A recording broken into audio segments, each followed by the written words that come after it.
ብሩክ ሽምግልና ላከ ለቅድስት ቤተሰቦች። ቅድስት ደግሞ እንግዲህ ሽማግሌ ላክ እንዴ ብሎ ሲያማክራት ያለችው ላስብበት ነበረ። ብሩክም እንግዲህ ቀበሌ ያደርግና እንደ ቅድስት ምንድነው ላስብበት የምትይኝ? ተጣልተናል እኮ ይቅርታ አላረግሽልኝም በማለት እንግዲህ ጉዳዩን አድበስብሶ አልፎታል። በሌላ በኩል እንግዲህ መርዞ ዝና ደውሎለትም ነበረ። ዝና ሲለው እንግዲህ ብዙም አልደነገጠም። ልክ ዳጣ እንደምታወራው ነገር አላየበትም። አንድ ትልቅ ስራ አለኝ እሱን ልሰጥ ነው የመጣው እንግዲህ በ13 ሚሊዮን የምትሸጠው ኮሚሽን በዚያ ቦታ እኔ እሰጥሃለሁ የሆነ ሰው ካገኘልኝ ብሎ እንግዲህ ሉላን ካገኛት ሊሸጣት ነው ማለት ነው። ምርቱ እንግዲህ በገንዘብ በምን አይታማም። አንደኛ አሁን ላይ ኤፍራታ እንግዲህ እየተጠቀመችበት ነው ያለችው። እንግዲህ ምስኪን ነው ዝም ብሎ በቃ ሰጠኝ ያለችውን አድርግልኝ ያለችውን በሙሉ እያንዳንዱ ያደርግላታል። ደውሎ እንግዲህ ናፍቀሽኛል የት ነሽ ሲላት እሷ ምን ነበር ያለችው?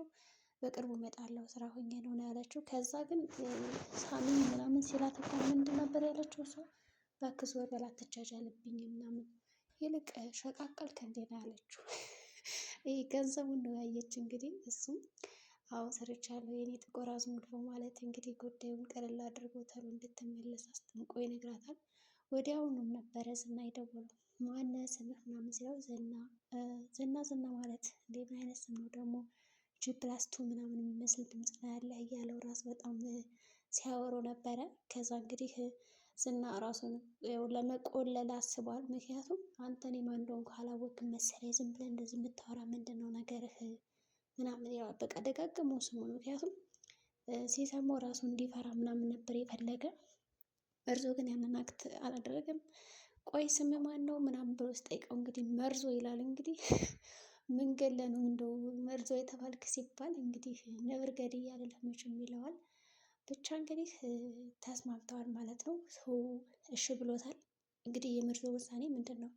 እነ ብሩክን እነ ሞገስን አሳልፎ ይሰጣቸዋል ወይስ ደግሞ ያው በእርግጥ መርዞ ለገንዘብ ምንም ነገር ያደርጋል፣ በነፃ አያደርግም።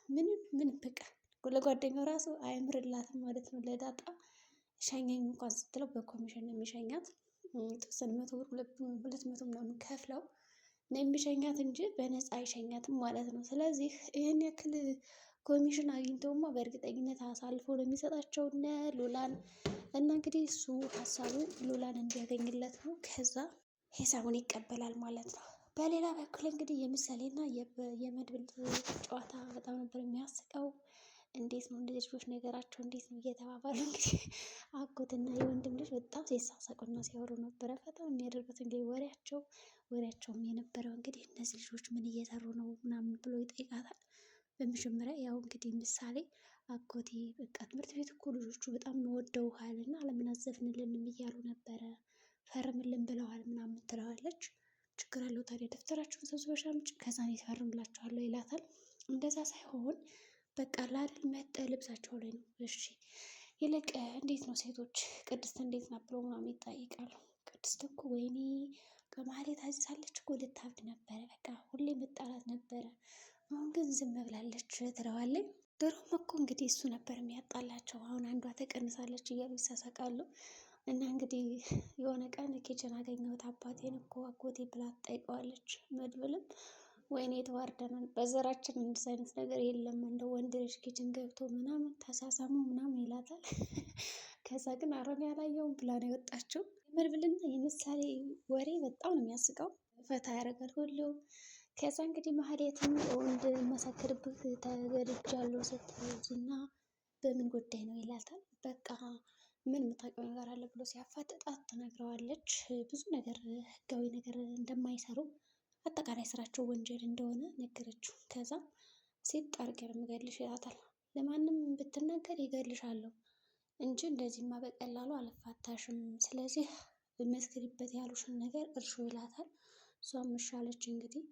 ቆይ ግን ለምን አትሞችም አንቺ ከዚህ ሁሉ ህይወት ኑሮ በቃ እዛ ያንከራክሉሻል እዚህ እንደዚህ በቃ ብር ስጠኝ ነው ሁሌ ሳትሰሪ ደግሞ ብር ልሰጥሽ አልችልም ይላታል። እሷም እንግዲህ ልክ ነህ በቃ እኔ መሞት ነው የሚፈልገው እንደውም ግደለኝ ትለዋለች። ከዛ ግን በመግደል ቦታ ሌላ ስራ ሰጣት። በቃ ሉላ እንድታመጣለት አፈላልጋ እኔ አላቅም ግን ከፈለግ የደላላ ቁጥር እሰጥሃለሁ ብላ እንግዲህ ቁጥሩን ራሱ የሰጠችው የመርዞን እሷ ናት። አሁን መርዞ ቦታቸውን ስለሚያውቅ በእርግጠኝነት እንዴት ነው አሳልፎ ይሰጣል የሚለውን እንግዲህ ቀጣይ የምናየው ይሆናል። በሌላ በኩል እንግዲህ ትህትና በጣም ተስፋ ቆርጣ ራሷን ልታጠፋ ተዘጋጅታለች። ለአባት ያልደረስኩ ለእህቶች ለወንድሞች አልደረስኩ ታዲያ እኔ ምን ጠቀምኩና ነው? ስለዚህ በቃ ራሴን ላጥፋ እያለች እንግዲህ ቢላዋ ይዛ እጇን ቆርጠዋለች። በዚህም እንግዲህ ዝና አላየም። ዝና አሁን ተመልሶ ወደዛ ቤት ሲመጣ እንግዲህ ትህትና ደም በደም ሆና ሲያየት ምን ሊል ይችላል? በእርግጠኝነት ወደ ሆስፒታል ይዟት አይሄድም። ምናልባትም የሆነ ሆስፒታል ወስዶ ይኸው ማንም ሳያያት ሊያሳክማት ይችላል። ከዛ እንግዲህ ትህትና ማምለጥ አለባት እንደምንም ብላ። ምናልባት ከወሰዳት ታመልጣለች ብዬ አስባለሁ ወደ ሆስፒታል። ካልወሰዳት ደግሞ ቤት ውስጥ የሚያሳክማት ከሆነ ዶክተሩን እባክህ ተባበሬ ብላ የሆነ ደብዳቤ ነገር ጽፋ ለፖሊስ እንዲያመለክት እንደታገተች ብቻ ሰው እንዲረዳት ታደርጋለች ብዬ አስባለሁ። ግን አሁን ዝና ቀድሞ ሳይመጣ አንድ ነገር ከሆነች ከባድ ነው መጨረሻው። ሉላና ሞገስም ጭንቅ ብሏቸዋል። በቃ ችግር ላይ ችግር ተደራርቦባቸዋል።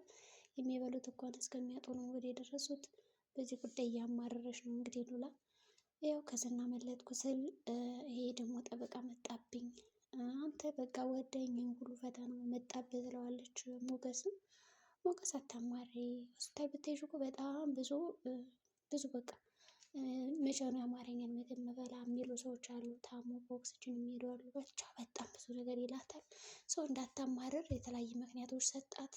ሉላም እሺ ብላ እንግዲህ ዝም አለች ማለት ነው። ስታማራ የነበረችው እንግዲህ እነ ምሳሌ መጨረሻ ምን ሊሆን ይችላል እስካሁን አልታወቀም። ቅድስትም እንግዲህ በደስታ ፈንድቅ ብላለች። ያው ልታገባ ስለሆነ ሳላስበው ልጅነት ያልቁብኝ ነበር፣ ግን አንተን ካገኘው በኋላ በጣም ብዙ ተስፋ ኖረኝ፣ በቃ ለመኖር ጓጉ ሁሉ ስትለውም ነበር። ይህን ያክል እያላትም ነበር። እሱም ተገርሞ አሁ ጋሽ ብለዋለች። እና ጋሽ እንደው አሁን ከጋብቻ በኋላ ምን እንደዚህ ብለሽ ነው የምትጠሪኝ እያላትም ነበረ።